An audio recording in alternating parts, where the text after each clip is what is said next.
ngayon, mag-bake naman tayo ng isang pastry na perfect match with your coffee. So this is coconut macarons. Pero gawan muna natin ng variation. This is ube cheese macarons. First, magkaiba po ang macaron, French macaron at macarons. Ang French macaron, single O. Ang macarons, double O. Magkaibang produkto po yon. French macarons using almond flour and coconut macarons using desiccated coconut. Iba ang itsura, iba ang lasa. So ngayon, coconut macarons po tayo. First, pinainit ko na yung aking kaserola. You need 1/3 cup of salted butter. So 1/3 cup of salted butter. Lagay mo lang dyan, tunawin mo.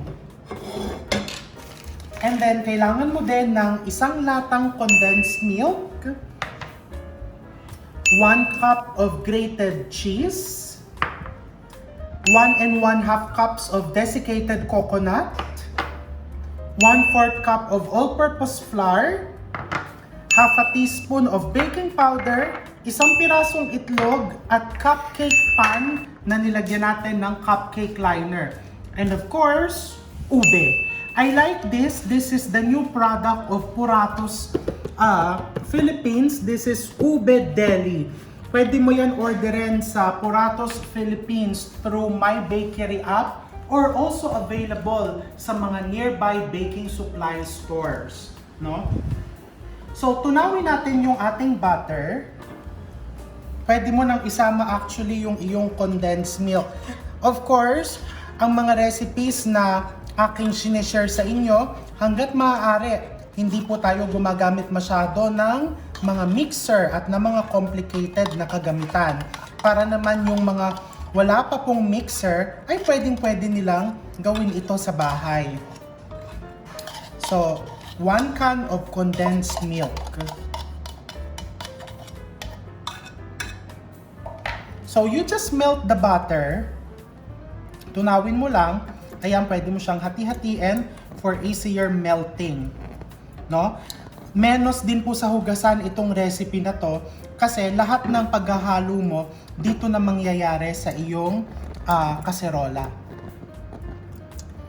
Hindi naman po required gumamit ng non-stick pan. I'm just using this para mabilis maghugas, maglinis mamaya.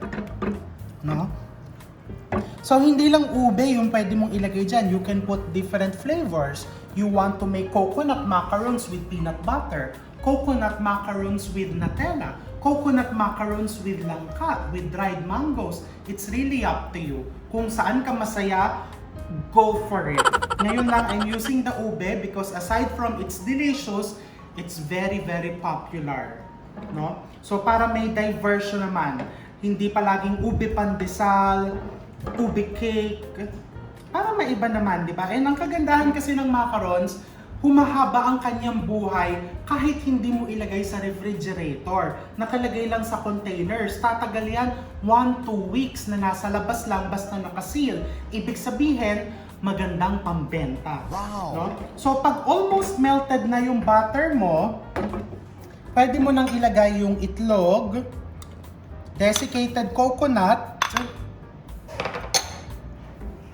cheese. I'm just using processed cheese, kung ano yung murang cheese na makikita mo, flour, and baking powder. Haluin mo lang hanggang maging smooth. O diba, napakadali po nitong gawin. When I started baking, ito yung isa sa mga una kong binake at sa mga una kong tininda. Kung gusto mo naman lagyan ng ube mismo yung pinaka-butter mo, pwede din naman. Lagyan mo ng ube powder, mga 2 tablespoons. Pero I'm making the butter plain and then i-inject ko yung ube jam sa gitna para meron kang makikitang layering. 'Di ba? Ayan.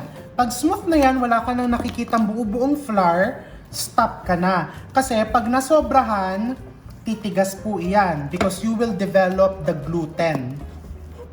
The gluten is the protein in the flour. Pag sobrang halo po sa gluten or sa flour, masyadong madami pong gluten yung magfo-form, kaya tumitigas. Kumukunat po yung iyong produkto. No? So this is ready. Now, I'm going to use, kung wala kang ice cream scooper, pwedeng kutsara lang, lalagyan ko muna ng kalahati yung aking cupcake pan. Look. Pagkalagay ko ng kalahati, I'm using a piping bag. I-inject ko yan ng ube jam. O, diba? And then, takpan mo ulit ng iyong butter. Wow! Pupunuin ko po ito.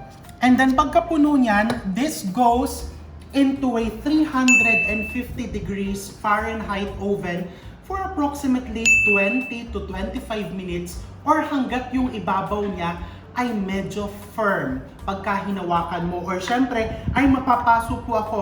Kunin mo yung spatula, iganon mo sa ibabaw. Pag almost firm na, luto na po yun. Ilabas mo na. Do not over bake it because remember, there is what you call carry-over baking. Ibig sabihin, sa paningin mo, hindi pa siya masyadong luto. Pero pag nilabas mo sa oven yan, tuloy-tuloy pa po ang pagluto niyan. So, to prevent over baking, almost firm, tanggalin mo na sa loob ng oven.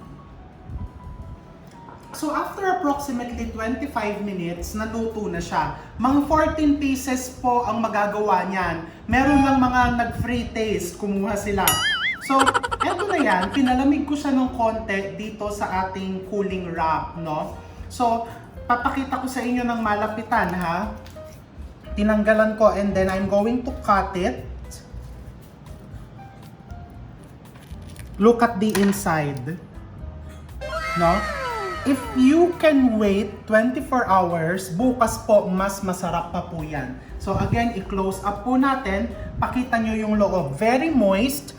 And look at the layer of the ube. No? So tikman natin. Pwede mo pandagdagan ng ube kung gusto mo. Pero ako kasi, yung sakto lang yung nilalagay ko. Because again, like what I always tell you, masama naman yung nasusobrahan. And you want a perfect balance. O napaka-importante nun. Mapa-baked goods, mapa sa niluluto mo, and of course, in any relationship, balance is the key. Hindi pwedeng mangingibabaw yung isa. Kailangan, when you bite on it,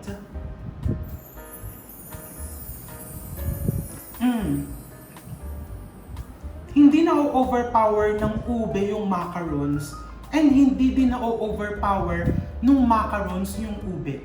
There should be a perfect blend. I look forward to seeing your products. Happy baking and enjoy in the kitchen.